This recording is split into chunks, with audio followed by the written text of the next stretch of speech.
ദൈവനാമത്തിന് മഹത്വമുണ്ടാകട്ടെ. കർത്താവായ യേശു ക്രിസ്തുവിൻ്റെ നാമത്തിൽ ഏവർക്കും സ്നേഹവന്ദനം. പ്രാർത്ഥനയോടുകൂടെ വചന കേൾവിയിലേക്ക് നമുക്ക് പ്രവേശിക്കാം. സ്വർഗീയപിതാവേ, മഹത്വത്തിൻ്റെ രാജാവേ, അവിടുത്തെ സ്നേഹത്തിനായി, അവിടുത്തെ വിശ്വസ്തതയ്ക്കായി, അവിടുത്തെ കരുതലിനായി നന്ദിയോടെ ഞങ്ങൾ അങ്ങയെ വാഴ്ത്തുന്നു. അന്ധകാരത്തിൽ നിന്നും അങ്ങയുടെ അത്ഭുത പ്രകാശത്തിലേക്ക് അങ്ങ് ഞങ്ങളെ വിളിച്ചതോർത്ത് നന്ദിയോടെ സ്തോത്രം. വിളിച്ചവൻ്റെ സദ്ഗുണങ്ങളെ ഘോഷിപ്പിക്കുവാനായി ഞങ്ങളെ അവിടുന്ന് തിരഞ്ഞെടുത്തു. രാജകീയ പുരോഹിതവർഗമാകേണ്ടതിന് ഞങ്ങളെ അവിടുന്ന് പണിതുകൊണ്ടിരിക്കുന്നു. നന്ദി പിതാവേ, നന്ദിയോടെ അങ്ങയെ വാഴ്ത്തുന്നു. ഈ ദുഷ്ടലോകത്തിൽ, ഈ ദുഷ്കാലത്തിൽ ആത്മാവ് നിറഞ്ഞവരായി അങ്ങ് അടിയങ്ങളെക്കുറിച്ച് ആഗ്രഹിക്കുന്നത് നിറവേറ്റേണ്ടതിന് അങ്ങയുടെ വചനത്താൽ ഞങ്ങളെ ശുദ്ധീകരിക്കുകയും ശക്തീകരിക്കുകയും സ്വതന്ത്രമാക്കുകയും ചെയ്യണമെന്ന് പ്രാർത്ഥിക്കുന്നു. അബ്ബാ, ഈ സന്ദേശം ഞങ്ങളുടെ വ്യക്തിഗതമായ ജീവിതത്തിന് ഏറ്റവും ഉണർവും വിടുതലുമായി തീരേണ്ടതിന് സഹായിക്കണമെന്ന് താഴ്മയോടെ അപേക്ഷിക്കുന്നു. എതിരെ നിൽക്കുന്ന സകല തിന്മയുടെ വ്യാപാര ശക്തികളെയും നസ്രായനായ യേശു ക്രിസ്തുവിൻ്റെ നാമത്തിൽ നിർവീര്യമാക്കുന്നു. പുത്രനെ മഹത്വപ്പെടുത്തും. യേശു ക്രിസ്തുവിൻ നാമത്തിൽ പിതാവേ, ആമേൻ, ആമേൻ. ലൂക്കോസ് എഴുതിയ സുവിശേഷം 10-ാം അധ്യായം 3-ാം വാക്യം. ലൂക്കോസ് എഴുതിയ സുവിശേഷം 10-ാം അധ്യായം 3-ാം വാക്യം. പോകുവിൻ, ചെന്നായ്ക്കളുടെ നടുവിൽ കുഞ്ഞാടുകളെ പോലെ ഞാൻ നിങ്ങളെ അയക്കുന്നു. പോകുവിൻ, ചെന്നായ്ക്കളുടെ നടുവിൽ കുഞ്ഞാടുകളെ പോലെ ഞാൻ നിങ്ങളെ അയക്കുന്നു. ദൈവജനത്തിൻ്റെ സാക്ഷ്യം അഥവാ ക്രിസ്തുവിൻ്റെ സാക്ഷികൾ ആയിരിക്കേണ്ട ദൈവജനം, ഇതാണ് നമ്മുടെ ഇന്നത്തെ ചിന്താവിഷയം. ഉയർത്തെഴുന്നേറ്റ കർത്താവ് സ്വർഗാരോഹണം ചെയ്യുന്നതിന് തൊട്ട് മുമ്പ് പറഞ്ഞ ഒരു സ്റ്റേറ്റ്മെൻ്റുണ്ട്. ക്രിസ്ത്യാനികളായിട്ടുള്ളവർക്ക് അത് സുപരിതമാണെന്ന് ഞാൻ വിശ്വസിക്കുന്നു.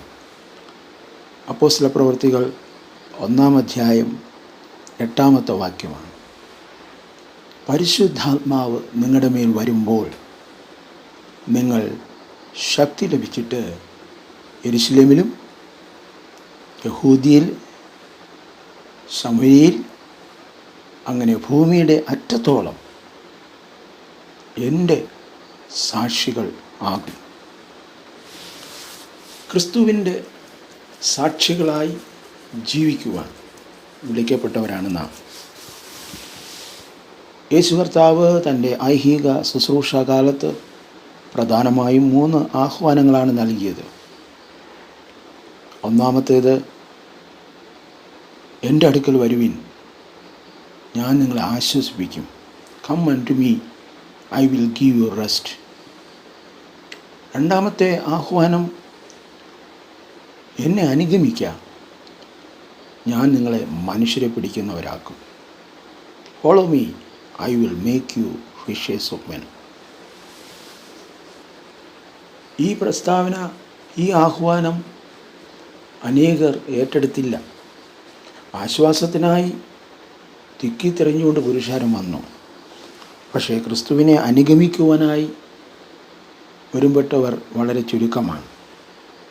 കാരണം ക്രിസ്തുവിനെ അനുഗമിക്കുന്നതിൻ്റെ യോഗ്യതയെക്കുറിച്ച് വളരെ വ്യക്തമായി കർത്താവ് പഠിപ്പിച്ചു. ഒരുവൻ എന്നെ അനുഗമിപ്പാൻ ഇച്ഛിച്ചാൽ അവൻ തന്നെത്താൻ നിഷേധിച്ച് നാൾതോറും തൻ്റെ ക്രൂശ് എടുത്തുകൊണ്ട് എന്നെ അനുഗമിക്കട്ടെ. ഇത് അനേകർക്ക് ബുദ്ധിമുട്ടായിരുന്നു. എന്നാൽ തന്നെ അനുഗമിച്ച ശിഷ്യന്മാരെ നോക്കി പറഞ്ഞതാണ് 3-ാമത്തെ ആഹ്വാനം. പോകുവിൻ, സകല ജാതികളെയും ശിഷ്യരാക്കിക്കൊള്ളുവിൻ. പരിശുദ്ധാത്മാവ് നിങ്ങളുടെ മേൽ വരുമ്പോൾ നിങ്ങൾ യെരുശലേമിലും യഹൂദിയയിലും ശമര്യയിലും ഭൂമിയുടെ അറ്റത്തോളം എൻ്റെ സാക്ഷികൾ ആകും. എങ്ങോട്ടാണ് പോകുന്നത്? ഏത് തരത്തിലുള്ള ആൾക്കാരുടെ ഇടയിലേക്കാണ് അയക്കുന്നത്? ചെന്നായ്ക്കളുടെ നടുവിൽ കുഞ്ഞാടുകളെപ്പോലെ ആയിരിക്കണം. ചെന്നായ്ക്കൾ ആക്രമണ വാസനയുള്ള ഒരു കൂട്ടം ജീവികളാണ്. ചെന്നായും കുഞ്ഞാടും ഒരുമിച്ച് ആയാൽ കുഞ്ഞാടിൻ്റെ കഥ കഴിഞ്ഞത് തന്നെ. പക്ഷേ സാക്ഷ്യം എന്ന് പറയുന്നത് ഹിംസാത്മകമായി ആക്രമണ സ്വഭാവമുള്ളവരായി ജീവിക്കുന്ന ഒരു കൂട്ടത്തോട് കുഞ്ഞാടായി ചെന്ന് ദൈവത്തിൻ്റെ സ്നേഹം, ദൈവത്തിൻ്റെ കൃപ, മനുഷ്യ ജീവിതത്തിൻ്റെ അർത്ഥം, മനുഷ്യ ജീവിതത്തിൻ്റെ ലക്ഷ്യം വളരെ വ്യക്തമായി യേശുക്രിസ്തു പഠിപ്പിച്ചത് പറഞ്ഞു കൊടുക്കുക. അതാണ് സാക്ഷ്യം. ചെന്നായ്ക്കളെക്കുറിച്ച് യേശു കർത്താവ് തൻ്റെ ശുശ്രൂഷയുടെ ആരംഭത്തിലേ പറഞ്ഞിട്ടുണ്ട്. മത്തായി എഴുതിയ സുവിശേഷം 7-ാം അധ്യായം 15-16 വാക്യങ്ങളിൽ യേശു കർത്താവ് പറഞ്ഞു, കള്ളപ്രവാചകന്മാരെ സൂക്ഷിച്ചുകൊള്ളുവിൻ. അവർ ആടുകളുടെ വേഷം കൊണ്ട് നിങ്ങളുടെ അടുക്കൽ വരുന്നു, അകമേയോ കടിച്ചു കീറുന്ന ചെന്നായ്ക്കളാകുന്നു. അവിടെ കൊണ്ട് തീർന്നില്ല, അവരുടെ ഫലങ്ങളാൽ അവരെ തിരിച്ചറിയാം. മറ്റൊരു തരത്തിൽ പറഞ്ഞാൽ അവരുടെ വരങ്ങളാൽ അഥവാ അവരുടെ ശുശ്രൂഷയിലൂടെ അവരെ തിരിച്ചറിയുവാൻ സാധ്യമല്ല, അവരുടെ സ്വഭാവത്താൽ മാത്രമേ തിരിച്ചറിയാൻ കഴിയത്തുള്ളൂ. അപ്പോൾ ചെന്നായ്ക്കൾ എന്ന് പറയുമ്പോൾ കുഞ്ഞാടുകളുടെ വേഷം ധരിച്ച ചെന്നായ്ക്കളുമുണ്ട്, കള്ളപ്രവാചകന്മാർ. അപ്പോൾ യേശു കർത്താവ് ദൈവരാജ്യത്തിൻ്റെ സാക്ഷികളായി, തൻ്റെ സാക്ഷികളായി ശിഷ്യന്മാരെ അയക്കുമ്പോൾ പറയുകയാണ്, നിങ്ങൾ പോകുന്നത് ചെന്നായ്ക്കളുടെ നടുവിലേക്കാണ്. എവിടെയെല്ലാമാണ് ഈ ചെന്നായ്ക്കളുള്ളത്? യെരുശലേമിലുണ്ട്, യഹൂദിയിലുണ്ട്, ശമരിയയിലുണ്ട്, ഭൂമിയുടെ അറ്റത്തോളമുണ്ട്. ഇത് വളരെ ഗൗരവമായിട്ടുള്ള ഒരു സ്റ്റേറ്റ്മെൻ്റായിട്ടാണ് ദൈവത്തിൻ്റെ പരിശുദ്ധാത്മാവ് എനിക്ക് ബോധ്യം നൽകിയത്. യെരുശലേം ദൈവത്തിൻ്റെ വിശുദ്ധ നഗരമാണ് യെരുശലേം. പക്ഷേ യെരുശലേമിന് എന്ത് സംഭവിച്ചു? യെരുശലേമിന് എന്ത് സംഭവിച്ചു എന്ന് അറിയണമെങ്കിൽ യെരമ്യാ പ്രവചനത്തിലേക്ക് നമുക്ക് ശ്രദ്ധ പോകണം. യെരമ്യാ പ്രവചനത്തിൽ പ്രവാചകനെ കൊണ്ട് യെരുശലേമിനെ ചെന്ന് നോക്കാനായിട്ട് പറഞ്ഞ് അവനെ അയക്കുകയാണ്. യെരമ്യാ പ്രവചനം അതിൻ്റെ 5-ാം അധ്യായം 1 മുതൽ 3 വരെയുള്ള വാക്യങ്ങൾ. ന്യായം പ്രവർത്തിക്കുകയും വിശ്വസ്തത കാണിക്കുകയും ചെയ്യുന്നവനുണ്ടോ? ഒരുത്തനെ കാണുമോ എന്ന് യെരുശലേമിൻ്റെ വീഥികളിൽ ചുറ്റി നടന്ന് അന്വേഷിക്കുകയും അതിൻ്റെ വിശാല സ്ഥലങ്ങളിൽ തിരഞ്ഞ് അറിയുകയും ചെയ്യുവിൻ. കണ്ടു എങ്കിൽ ഞാൻ അതിനോട് ക്ഷമിക്കും. യഹോവയാണ് എന്ന് പറഞ്ഞാലും അവർ കപടമായിട്ടത്രേ സത്യം ചെയ്യുന്നത്. യഹോവേ, നിൻ്റെ കണ്ണ് വിശ്വസ്തതയല്ലയോ നോക്കുന്നത്? നീ അവരെ അടിച്ചുവെങ്കിലും അവർ വേദനപ്പെട്ടില്ല, നീ അവരെ ക്ഷയിപ്പിച്ചുവെങ്കിലും ബോധം കൈക്കൊള്ളാൻ അവർക്ക് മനസ്സില്ലായിരുന്നു. അവർ തങ്ങളുടെ മുഖം പാറയേക്കാൾ കടുപ്പമാക്കി, മടങ്ങി വരുവാൻ അവർക്ക് മനസ്സില്ലായിരുന്നു. നോക്കുക യെരുശലേമിൻ്റെ അവസ്ഥ. യേശു യെരുശലേമിൽ ശുശ്രൂഷ ചെയ്യുമ്പോഴും ഇത് തന്നെയായിരുന്നു അവസ്ഥ. കാപട്യം, ന്യായമില്ല, നീതിയില്ല, കള്ളസത്യം ചെയ്യുന്നു. ദൈവം അവരെ ക്ഷയിപ്പിച്ചുവെങ്കിലും, ദൈവം അവരെ അടിച്ചുവെങ്കിലും അവർക്ക് ബോധം കൈക്കൊള്ളുവാൻ മനസ്സില്ലായിരുന്നു. അവർ തങ്ങളുടെ മുഖം പാറയേക്കാൾ കഠിനമാക്കി. മടങ്ങി വരുവാൻ അവർക്ക് മനസ്സില്ല. ഈ ഭാഗങ്ങൾ വായിക്കുമ്പോൾ ദൈവത്തിൻ്റെ പരിശുദ്ധാത്മാവ് ചില കാര്യങ്ങളെ ബോധ്യപ്പെടുത്തി. ഇന്ന് ലോകവ്യാപകമായി കൊറോണ അഥവാ COVID-19 ബാധിച്ചിരിക്കുക. സഭകൾക്ക്, സഭാ നേതൃത്വങ്ങൾക്ക് ദൈവഹിതപ്രകാരം ബോധം വന്നിട്ടുണ്ടോ? ദൈവം അടിച്ചു, ദൈവം ക്ഷയമയച്ചു, ക്ഷയിപ്പിച്ചു, വരുമാനങ്ങൾ കുറഞ്ഞു, ആർഭാടങ്ങളും ആഡംബരങ്ങളും കലാകായിക മത്സരങ്ങളും ഭക്ഷ്യമേളകളും എല്ലാം ദൈവം ക്ലോസ് ചെയ്തു. എങ്കിലും ദൈവത്തിലേക്ക് മടങ്ങി വരുവാൻ മനസ്സുണ്ടോ? ഇല്ല. പാറയേക്കാൾ മുഖം കടുപ്പമാക്കി. പാറ.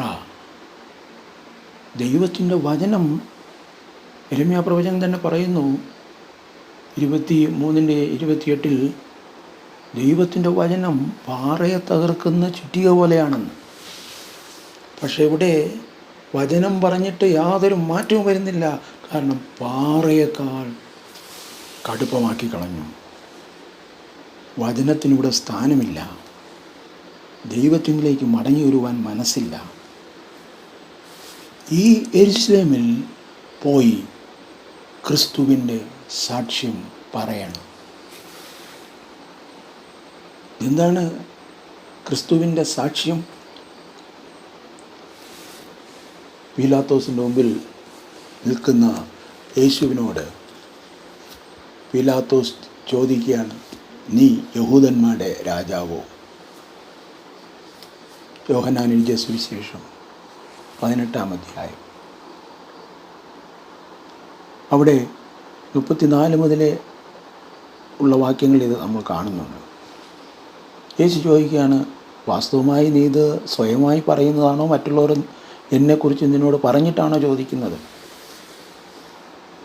പീലാത്തോസ്, ഞാൻ യഹൂദനല്ലോ, നിൻ്റെ ജനവും മഹാപുരോഹിതന്മാരും നിന്നെ എൻ്റെ കയ്യിൽ ഏൽപ്പിച്ചിരിക്കുന്നു. നീ എന്തു ചെയ്തു എന്ന് ചോദിച്ചതിന് യേശു, എൻ്റെ രാജ്യം ഐഹികമല്ല. എൻ്റെ രാജ്യം ഐഹികമായിരുന്നുവെങ്കിൽ എന്നെ യഹൂദന്മാരുടെ കയ്യിൽ ഏൽപ്പിക്കാതെ വണ്ണം എൻ്റെ സേവകർ പോരാടുമായിരുന്നു. എന്നാൽ എൻ്റെ രാജ്യം ഐഹികമല്ല. വീണ്ടും പീലാത്തോസ് ചോദിക്കുകയാണ്, അപ്പോൾ നീ രാജാവാണോ? നീ രാജാവ് തന്നെയല്ലോ. യേശു പറയുകയാണ്, നീ പറഞ്ഞതുപോലെ ഞാൻ രാജാവ് തന്നെ. ഒരുപക്ഷെ പീലാത്തോസ് പൊട്ടിച്ചിരിച്ചു കാണും. രാജാവെന്ന് പറയുകയാണ്. കൊല്ലാനും വിട്ടയക്കാനും അധികാരമുള്ളവൻ മുമ്പിൽ നിന്ന് പറയുക, ഞാൻ രാജാവാണെന്ന്. പക്ഷേ തൊട്ടടുത്ത് യേശു വലിയൊരു സ്റ്റേറ്റ്മെൻറ്റ് പറയുന്നുണ്ട്. എന്താണെന്നറിയാമോ?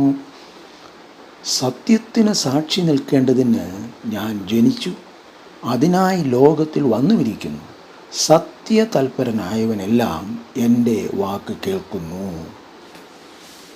യേശു കർത്താവ് വന്നത് സത്യത്തിന് സാക്ഷ്യം പറയാനാണ്.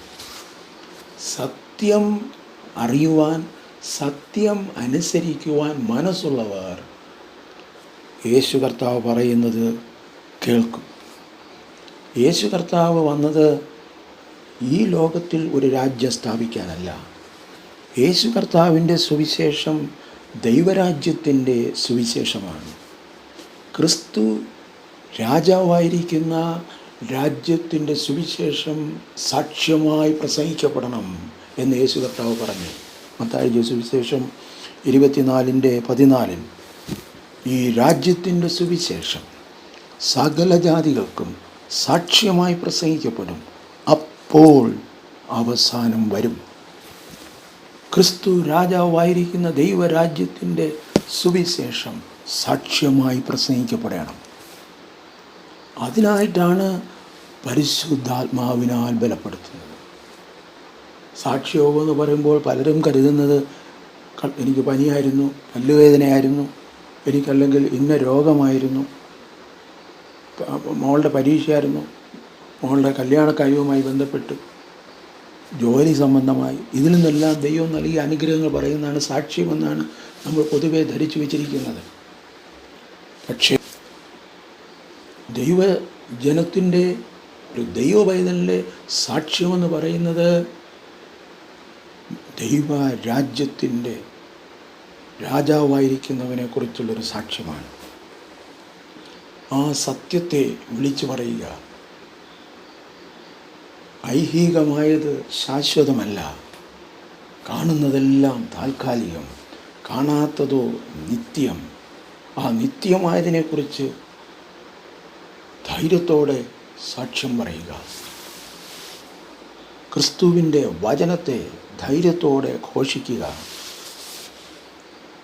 മർക്കോസ് എഴുതിയ സുവിശേഷം 8-ാം അധ്യായം 38-ാം വാക്യത്തിൽ യേശു ഇപ്രകാരം പറഞ്ഞു.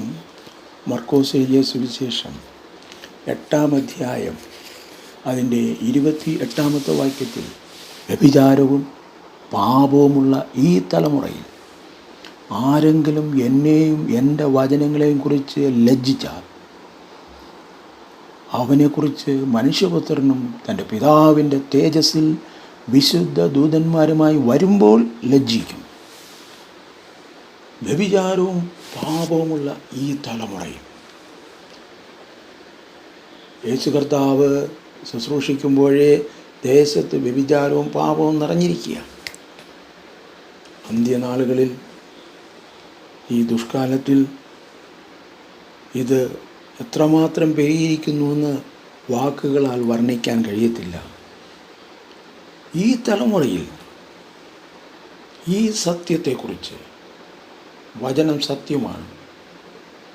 യേശു കർത്താവ് തൻ്റെ ശ്രേഷ്ഠ മഹാപൗരോഹിത്യ പ്രാർത്ഥനയിൽ പിതാവിനോട് പ്രാർത്ഥിക്കുക, പിതാവേ, അങ്ങ് തന്ന വചനം ഞാൻ ഇവർക്ക് കൊടുത്തിരിക്കുന്നു, സത്യത്താൽ അവരെ വിശുദ്ധീകരിക്കണമേ, നിൻ്റെ വചനം സത്യമാകുന്നു. ഈ സത്യവചനത്തെ കുറിച്ച് ലജ്ജിച്ചാൽ, യേശു ക്രിസ്തുവിനെ കുറിച്ച് പറയുന്നത് ലജ്ജിച്ചാൽ, യേശു കർത്താവ് വീണ്ടും വരുമ്പോൾ, തേജസ്സിൽ വിശുദ്ധ ദൂതന്മാരുമായി വരുമ്പോൾ, ഈ ലജ്ജിക്കുന്ന വ്യക്തിയെക്കുറിച്ച് കർത്താവ് അവൻ്റെ പേര് പറയാനും ലജ്ജിക്കും. ഇന്ന് ലജ്ജയില്ലാത്തൊരു തലമുറയാണ്. പാപം ചെയ്യാൻ ലജ്ജയില്ല, വ്യഭിചാരം ചെയ്യാൻ ലജ്ജയില്ലാത്ത, നാണമില്ലാത്ത ഒരു തലമുറ. ഈ നാണവും ലജ്ജയുമില്ലാത്ത തലമുറയുടെ നടുവിൽ സത്യം വിളിച്ചു പറയുവാൻ, സത്യത്തിന് സാക്ഷികളായിരിക്കുവാൻ ദൈവം നമ്മെ തിരഞ്ഞെടുത്തിരിക്കുന്നു. അപ്പോസ്തലനായ പൗലോസ് തിമോത്തിയോസിന് എഴുതുമ്പോൾ ഇപ്രകാരം എഴുതി. 2 തിമോത്തിയോസ് 1-ാം അധ്യായം 7-8 വാക്യങ്ങൾ, ഭീരുത്വത്തിൻ്റെ ആത്മാവിനെ അല്ല, ശക്തിയുടെയും സ്നേഹത്തിൻ്റെയും സുബോധത്തിൻ്റെയും ആത്മാവിനെ അത്രേ അവൻ നമുക്ക് തന്നത്. അതുകൊണ്ട് കർത്താവിൻ്റെ സാക്ഷ്യത്തെക്കുറിച്ച് ലജ്ജിക്കാതെ, സുവിശേഷം നിമിത്തം ബദ്ധനായിരിക്കുന്ന എന്നെയും കുറിച്ച് ലജ്ജിക്കാതെ, നീ പ്രാപിച്ചിരിക്കുന്ന ദൈവശക്തിക്കൊത്തവണ്ണം കഷ്ടം സഹിക്കാം. നോക്കുക, കർത്താവിൻ്റെ സാക്ഷ്യം, കർത്താവിനെ കുറിച്ച് പറയാൻ കർത്താവിനെ പോലെ മറ്റാരുമില്ല, യേശു ക്രിസ്തുവിനെ പോലെ മറ്റാരുമില്ല. യോഹന്നാൻ എഴുതിയ സുവിശേഷം 5-ാം അധ്യായം 34 മുതൽ 47 വരെയുള്ള ഭാഗങ്ങൾ നിങ്ങൾ ശ്രദ്ധിച്ചാൽ, യോഹന്നാനെ കുറിച്ച് യേശു ഒരു സാക്ഷ്യം പറയുന്നുണ്ട്. അവൻ കത്തിജ്വലിക്കുന്നൊരു വിളക്കായിരുന്നു. യോഹന്നാൻ സ്നാപകൻ ഒരു രോഗശാന്തി ശുശ്രൂഷയും നടത്തിയില്ല. പക്ഷേ മാനസാന്തരപ്പെടുവിൻ എന്നുള്ള കർശനമായ താക്കീത് പരിശുദ്ധാത്മ നിറവിൽ താൻ ചെയ്തു. തൻ്റെ തല പോയി. യേശു കർത്താവ് പറയുകയാണ്, യോഹന്നാനേക്കാളും വലിയ സാക്ഷ്യം എനിക്കുണ്ട്. ഞാൻ ചെയ്യുന്ന പ്രവൃത്തികൾ തന്നെയാണ് ഒന്നാമത്തെ സാക്ഷ്യം. യേശു പ്രവർത്തിച്ചതുപോലെ ഈ ലോകത്തിൽ മറ്റാരും പ്രവർത്തിച്ചിട്ടില്ല. പ്രകൃതി ശക്തികളുടെ മേൽ സമ്പൂർണ്ണ അധികാരം, സകല വ്യാധികളുടെ മേലും സമ്പൂർണ്ണ അധികാരം, സകല രോഗങ്ങളുടെ മേലും സമ്പൂർണ്ണ അധികാരം, പൈശാചികമായിട്ടുള്ള സകലത്തിൻ്റെ മേലും സമ്പൂർണ്ണ അധികാരം, മരണത്തിൻ്റെ മേൽ അധികാരം. 3.5 വർഷക്കാലത്തെ ശുശ്രൂഷയിൽ ഈ മേഖലയിലെല്ലാം തൻ്റെ അധികാരത്തെ താൻ വെളിപ്പെടുത്തി. എന്നിട്ട് കർത്താവ് പറയുകയാണ്, അന്നത്തെ മതനേതാക്കന്മാരെ നോക്കി, നിങ്ങളുടെ കയ്യിലിരിക്കുന്ന തിരുവെഴുത്തുകളെ നിങ്ങൾ ശോധന ചെയ്യുന്നുണ്ട്, അവയിൽ നിത്യജീവനുണ്ടെന്ന് നിങ്ങൾ നിരൂപിക്കുന്നു, എങ്കിലും ജീവൻ പ്രാപിക്കേണ്ടതിന് എൻ്റെ അടുക്കൽ വരുവാൻ നിങ്ങൾക്ക് മനസ്സില്ല. നിങ്ങൾ മനുഷ്യരാലുള്ള ബഹുമാനമാണ് നോക്കുന്നത്. സ്വന്തം പേരിൽ വരുന്നവരെ നിങ്ങൾ കൈക്കൊള്ളുന്നു. ഞാൻ പിതാവിൻ്റെ നാമത്തിൽ വന്നിരിക്കുന്നു. എന്നിട്ട് കർത്താവ് പറയുന്ന ഒരു സ്റ്റേറ്റ്മെൻറ്റ് എന്നെ വളരെയധികം ചിന്തിപ്പിച്ചു. ഞാൻ നിങ്ങളെ കുറ്റം വിധിക്കുന്നില്ല. കുറ്റം വിധിക്കുന്ന ഒരുവനുണ്ട്. ആരാണ്? നിങ്ങൾ ആശ വച്ചിരിക്കുന്ന മോശ തന്നെ. യോഹന്നാൻ എഴുതിയ സുവിശേഷം 5-ാം അധ്യായത്തിലുള്ള വാക്കുകളാണ് ഞാൻ പറഞ്ഞു പോയത്. എന്നാൽ ഈ ഭാഗം ഞാനൊന്ന് വായിക്കാൻ ആഗ്രഹിക്കാം. യോഹന്നാൻ എഴുതിയ സുവിശേഷം 5-ാം അധ്യായം 45 മുതൽ. ഞാൻ പിതാവിൻ്റെ മുമ്പിൽ നിങ്ങളെ കുറ്റം ചുമത്തുമെന്ന് നിങ്ങൾക്ക് തോന്നരുത്. നിങ്ങളെ കുറ്റം ചുമത്തുന്നവനുണ്ട്. നിങ്ങൾ പ്രത്യാശ വച്ചിരിക്കുന്ന മോശ തന്നെ. നിങ്ങൾ മോശയെ വിശ്വസിച്ചുവെങ്കിൽ എന്നെയും വിശ്വസിക്കുമായിരുന്നു. അവൻ എന്നെക്കുറിച്ച് എഴുതിയിരിക്കുന്നു. എന്നാൽ അവൻ്റെ എഴുത്ത് നിങ്ങൾ വിശ്വസിക്കുന്നില്ല എങ്കിൽ എൻ്റെ വാക്ക് എങ്ങനെ വിശ്വസിക്കും? മോശ മോശ മോശ എന്നൊക്കെ പറയുന്നു. പക്ഷെ ഞങ്ങൾ മോശയുടെ ശിഷ്യന്മാരാണെന്നാണ് അവർ അഭിമാനിക്കുന്നത്. ഞങ്ങൾ അബ്രഹാമിൻ്റെ മക്കളാണ്, ഞങ്ങൾ മോശയുടെ ശിഷ്യന്മാരാണ്. പക്ഷേ മോശ എന്ത് പറഞ്ഞിട്ടുണ്ട്, മോശ എന്ത് എഴുതിയെന്ന് അവർക്കറിയത്തില്ല. ഇതുപോലെയാണ് പലരും ഇന്ന്. ഞങ്ങൾ ക്രിസ്ത്യാനികളാണ്, ഞങ്ങൾ പള്ളിയിൽ പോകുന്നവരാണ്, പക്ഷേ ക്രിസ്തു എന്ത് പഠിപ്പിച്ചിട്ടുണ്ടെന്ന് പലർക്കും അറിയത്തില്ല. ഓരോ ക്രിസ്ത്യാനിക്കും ദൈവം ഏൽപ്പിച്ചിരിക്കുന്ന ശ്രേഷ്ഠകരമായ ദൗത്യമെന്ന് അവർക്കറിയത്തില്ല. പള്ളിയിൽ പോകുന്നതാണ് ഏറ്റവും വലിയ ദൗത്യമെന്ന് അവർ വിചാരിക്കുന്നു. ഇവിടെയാണ് ഈ വിഷയത്തിൻ്റെ പ്രാധാന്യം നാം മനസ്സിലാക്കേണ്ടത്. ക്രിസ്തുവിൻ്റെ സാക്ഷികളായി ജീവിക്കുവാൻ വിളിക്കപ്പെട്ടവരാണ് നാം. എന്തുകൊണ്ട് അപ്പോസ്തലനായ യോഹന്നാൻ പത്മോസ് ദ്വീപിലേക്ക് നാടകപ്പെടുത്തപ്പെട്ടു? സുവിശേഷ വേല ചെയ്തതെന്നല്ല താൻ അവിടെ വേഗമായിട്ട് പറയുന്നില്ല. വളരെ വ്യക്തമായിട്ട് ക്ലിയറായി തന്നെയാണ് താൻ പറയുന്നത്. വെളിപ്പാട് പുസ്തകം 1-ാം അധ്യായം അതിൻ്റെ 9-ാം വാക്യം, നിങ്ങളുടെ സഹോദരനും യേശുവിൻ്റെ കഷ്ടതയിലും രാജ്യത്തിലും സഹിഷ്ണുതയിലും കൂട്ടാളിയുമായ യോഹന്നാൻ എന്ന ഞാൻ ദൈവവചനവും യേശുവിൻ്റെ സാക്ഷ്യവും നിമിത്തം പത്മോസ് എന്ന ദ്വീപിലായിരുന്നു. യേശു ക്രിസ്തു ആരാണെന്ന് പറഞ്ഞപ്പോഴാണ് പ്രശ്നം. യേശു ക്രിസ്തു ആരാണ്? യേശു ക്രിസ്തു ഒരു മതത്തിൻ്റെ ആളല്ല. യേശു കർത്താവെന്ന് മതം സ്ഥാപിക്കാനല്ല. യേശു കർത്താവിന് അഭിമുഖീകരിക്കേണ്ടി വന്ന പ്രശ്നം അന്നത്തെ വിശ്വാസ സമൂഹത്തിലെന്നുള്ള കാര്യം മറന്നു പോകരുത്. യെരുശലേമിൽ നിന്നാണ് ഉണ്ടായത്, മത നേതൃത്വത്തിൽ നിന്നാണ് ഉണ്ടായത്. കാരണം അവർ പറയുകയാണ്, ഞങ്ങൾക്ക് ന്യായപ്രമാണമുണ്ട്. യേശു പറഞ്ഞു നോക്കി, ഞാൻ ന്യായപ്രമാണം നീക്കുവാനല്ല വന്നത്, നിവർത്തിപ്പാനാണ് വന്നത്. അതൊന്നും അവർക്ക് മനസ്സിലായില്ല. പരിശുദ്ധാത്മാവ് വരുമ്പോൾ വാസ്തവമായി ക്രിസ്തുവിൻ്റെ സാക്ഷികളായി യെരുശലേമിലും യഹൂദ്യയിലും ശമരിയയിലും ഭൂമിയുടെ അറ്റത്തോളം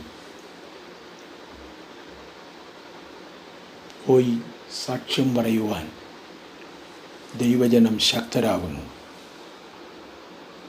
2000 വർഷം കൊണ്ട് ക്രിസ്തുവിൻ്റെ സഭ നിലനിൽക്കുന്നത് എത്രയെത്ര കോടി ജനങ്ങൾ രക്തസാക്ഷികളായി, എത്രയെത്ര വനിതകൾ എത്രയെത്ര പുരുഷന്മാർ വിശ്വാസം നിമിത്തം രക്തസാക്ഷികളായി. ബൈബിൾ ട്രാൻസ്ലേഷൻ ചെയ്തതുകൊണ്ട് ജീവനോടുകൂടെ കത്തിച്ചു കളഞ്ഞു. പക്ഷേ ഇന്നും ക്രിസ്തുവിൻ്റെ സാക്ഷികൾ നിലനിൽക്കുന്നു. സാക്ഷികൾ നിലനിൽക്കുന്നു. ഈ ഭാഗം എന്നെ വളരെ ചിന്തിപ്പിച്ചു. എബ്രായർക്ക് ലേഖനം 12-ാം അധ്യായം 1 മുതൽ 3 വരെയുള്ള വാക്യങ്ങൾ നമുക്ക് സുപരിതമാണ്. അവിടെ പറയുന്നു, ആകയാൽ സാക്ഷികളുടെ ഇത്ര വലിയൊരു സമൂഹം നമുക്ക് ചുറ്റും നിൽക്കുന്നത് കൊണ്ട് സകല ഭാരവും മുറുകെ പറ്റുന്ന പാപവും വിട്ട് നമുക്ക് മുമ്പിൽ വച്ചിരിക്കുന്ന ഓട്ടം സ്ഥിരതയോടെ ഓടുക. ആകയാൽ നാമും സാക്ഷികളുടെ വലിയൊരു സമൂഹവും നമുക്ക് ചുറ്റും നിൽക്കുകയാണ്. സാക്ഷികളുടെ വലിയൊരു സമൂഹം വെറും വിശ്വാസ സമൂഹമല്ല, സാക്ഷികളുടെ സമൂഹം. 11-ാം അധ്യായത്തിൽ സാക്ഷികളുടെ പേരുകൾ അവിടെ എഴുതിയിരിക്കുക. സാക്ഷികളായി തീർന്നതുകൊണ്ട് രക്തസാക്ഷികളായി മാറിയവർ, സാക്ഷികളായി തീർന്നതുകൊണ്ട് നിരവധി ഉപദ്രവങ്ങൾ ഏൽക്കേണ്ടി വന്നവർ, ക്രിസ്തുവിൻ്റെ സാക്ഷികളായി നിന്നതുകൊണ്ട്, ദൈവത്തിൻ്റെ സാക്ഷികളായി നിന്നതുകൊണ്ട്, ജീവനുള്ള ദൈവത്തിൻ്റെ സാക്ഷികളായി നിന്നതുകൊണ്ട്, അപ്പോൾ നിത്യതയിൽ കാണുന്നത് വെറും വിശ്വാസികളല്ല, സാക്ഷികളുടെ വലിയൊരു സമൂഹമാണ്.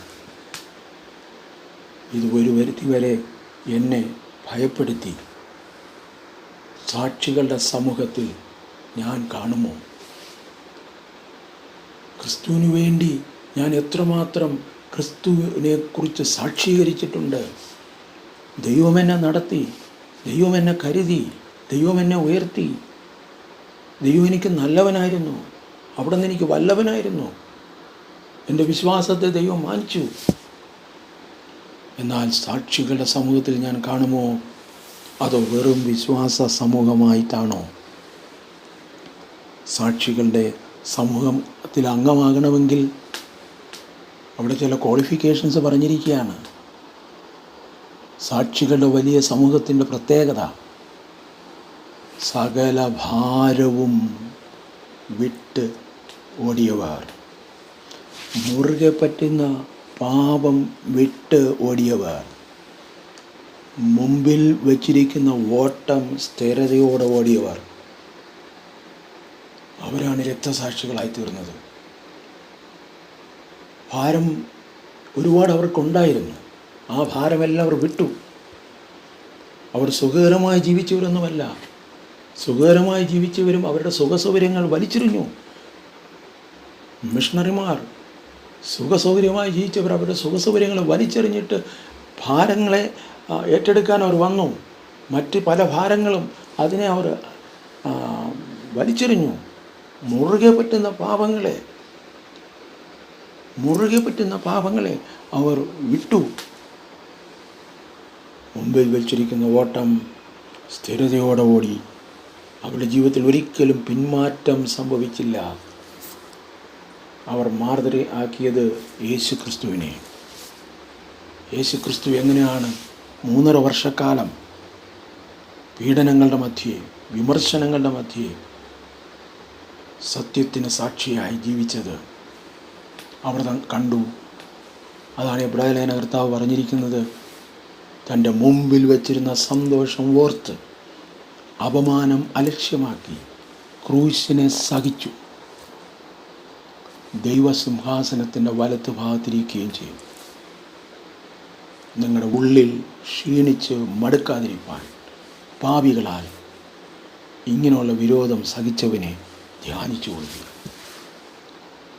ക്രിസ്തുവിൻ്റെ സാക്ഷിയായി ഈ സൈബർ യുഗത്തിൽ ജീവിക്കണമോ? ഭാരങ്ങളെല്ലാം അവൻ്റെ കരങ്ങളിൽ ഏൽപ്പിക്കാം. നിൻ്റെ ഭാരം യഹോവയുടെ മേൽ ഇട്ടുകൊള്ളുക, അവൻ നിന്നെ പുലർത്തും. മുറുകെ പറ്റുന്ന പാപങ്ങളെ വിട്ടുകളയാം. മുമ്പിൽ വച്ചിരിക്കുന്ന ഓട്ടം സ്ഥിരതയോടെ ഓടാം. പിറകോട്ട് നോക്കരുത്. മുന്നോട്ട് തന്നെ പോകാം. മുമ്പിൽ വച്ചിരിക്കുന്ന സന്തോഷം മറക്കരുത്. നാം ഒരു ആശയത്തെ അല്ല, നാം ഒരു ആളത്വത്തെ അല്ല, നാം ഒരു മതത്തെ അല്ല, നാം ഒരു വിശ്വാസത്തെ അല്ല, നാം ഒരു ആളത്വത്തെയാണ് നാം സ്നേഹിക്കുന്നത്. ആ സ്നേഹത്തിൽ നിന്നാണ് ആ വിശ്വാസം നമ്മിൽ വ്യാപരിക്കുന്നത്.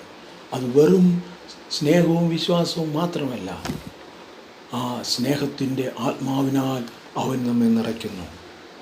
ആ സ്നേഹത്തിൻ്റെ ആത്മാവിനാൽ നിറയാതെ അവൻ്റെ സാക്ഷികളായിരിക്കാൻ സാധ്യമല്ല.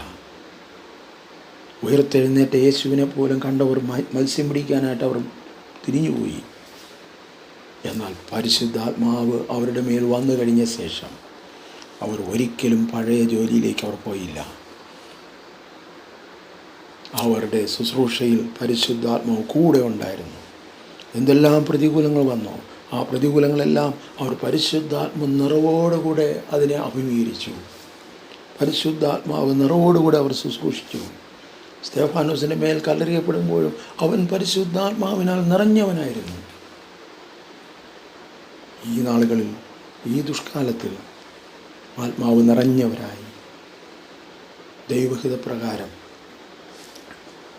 ജീവനുള്ള സാക്ഷികളായി മുന്നേറുവാൻ ദൈവത്തിൻ്റെ പരിശുദ്ധാത്മാവ് നമ്മെ ശക്തീകരിക്കട്ടെ, നമ്മെ സഹായിക്കട്ടെ.